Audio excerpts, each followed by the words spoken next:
The signal arrived without warning. A velvet purr across the static of deep space. It wasn't a language we knew, but a Felinga sense of warmth, curiosity, and an undeniable invitation. My name is Commander Eris Thorn, and I was chosen to answer. My destination Cygnus Geese Uno, a garden world orbiting a black hole, a place our star charts had marked as uninhabitable. The message called it Felenia. Asmalander, the Asterisk Odyssey. Asterisk descended through a sky the color of lavender. I saw it, a planet teeming with life, covered in forests of glowing flora and cities that seemed to have grown from the very soil. The structures were elegant, all flowing curves and towering spires, unlike any architecture I had ever seen. There was no sign of industry, no smoke, no scars on the land. It was pristine. I landed in a designated clearing, a meadow of bioluminescent grass that pulsed with soft light. Before the ramp was even fully down, they were there. Hundreds of them.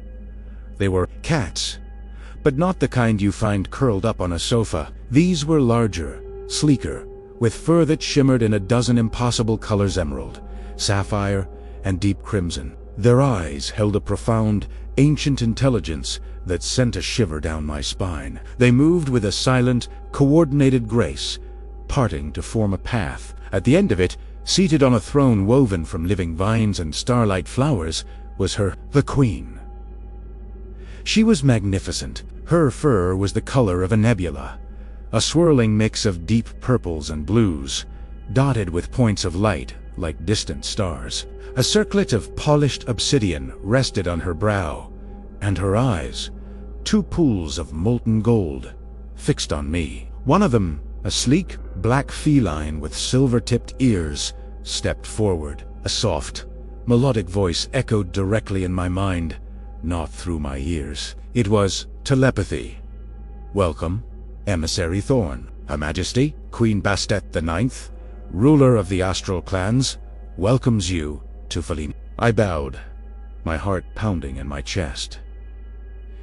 "Your Majesty, I come in peace on behalf of the United Earth Federation." The Queen's gaze never wavered. Her own voice filled my mind, a sound like honey and starlight. "Peace! It is a concept we understand well. Human, your species is so full of noise, conflict. We have watched you for a long time. Watched us." The thought was unsettling. How long? From where? "We have chosen this moment to reveal ourselves." The black cat, who I learned was named Umbra, the Queen's royal vizier, continued. "Your species is at a precipice. You have the potential for greatness, but you are equally capable of self-annihilation. We wish to intervene." I asked, my hand subconsciously drifting toward the sidearm I wasn't wearing. All weapons had been left on the ship as a sign of trust. In what way? Queen Bastet rose from her throne, her movement a liquid ripple of power. She descended the steps and circled me, her tail tipped with a tuft of silver fur, brushing lightly against my leg. The touch was electric. "You are interesting, Eris Thorn," she purred into my mind.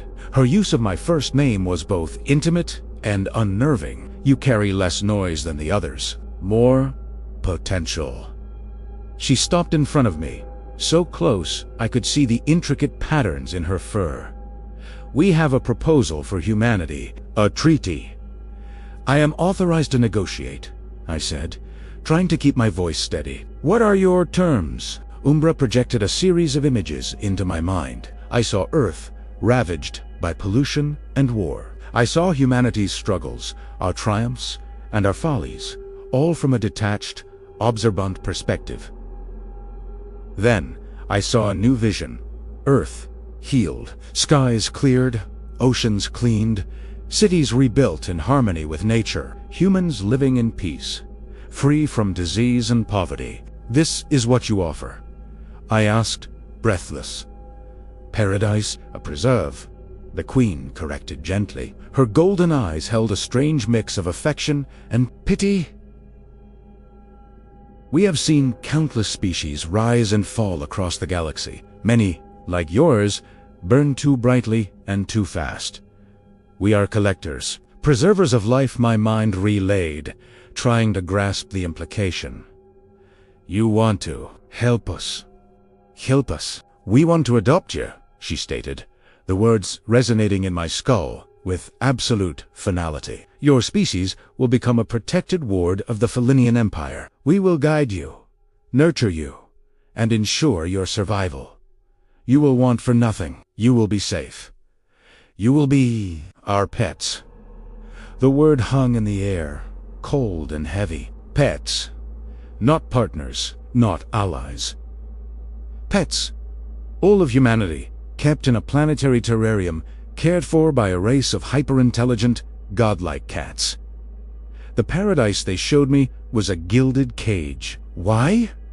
I managed to ask. The Queen tilted her head, a gesture so familiar yet so alien in this context. Because you are fascinating. Your art, your music, your chaotic emotions, you are delightful creatures. It would be a tragedy to let you go extinct.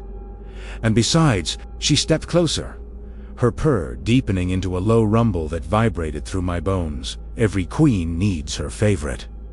Her gaze lingered on me, possessive and absolute. I was no longer an emissary.